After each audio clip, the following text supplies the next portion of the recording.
Chris Cornell really was a 90s artist, I think. Although Audio Slave, pretty damn good band. That was after the 90s. But nonetheless, I think he kind of personified that whole grunge thing in the 90s. And with Soundgarden and Temple the Dog, and of course, Audio Slave, one of my very favorite albums ever, was Audio Slave's first album. It kind of personified the 90s, which was, a movement in itself. I first heard about Chris Cornell passing this morning. I got up at like 4:30, probably around 5 o'clock. I think I was actually on the toilet.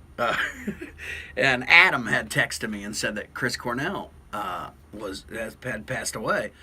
My first thought, I think, was just the fact that they were just here and just played Carolina Rebellion. It was kind of cool that one of his last stops was right here in our backyard. I thought that was cool. And as far as Chris Cornell, I mean, he's a legend. The first to come out of Seattle, Soundgarden, incredible. He got with Veteran, the Temple of the Dog was awesome, Audio Slave was awesome. The saddest part was that there was probably more to come from him. So that was sad. And of course, the fact that I think there's very few that would argue that Chris Cornell, maybe one of the greatest voices in rock and roll.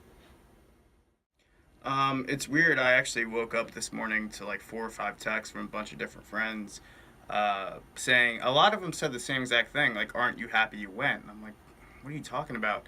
And then I Googled it and, found out that he died. It's really weird. I just saw him at Carolina Rebellion with a bunch of friends, and it was really, really fun. And what's eerie is I can cross Cornell off my bucket list, and it's just really eerie that he would die just literally days after. It was like 9-10 days ago. But the thing about Chris Cornell, I would say he's one of the greatest musicians of his time, not just because he was successful with 3 bands. That's so hard to do.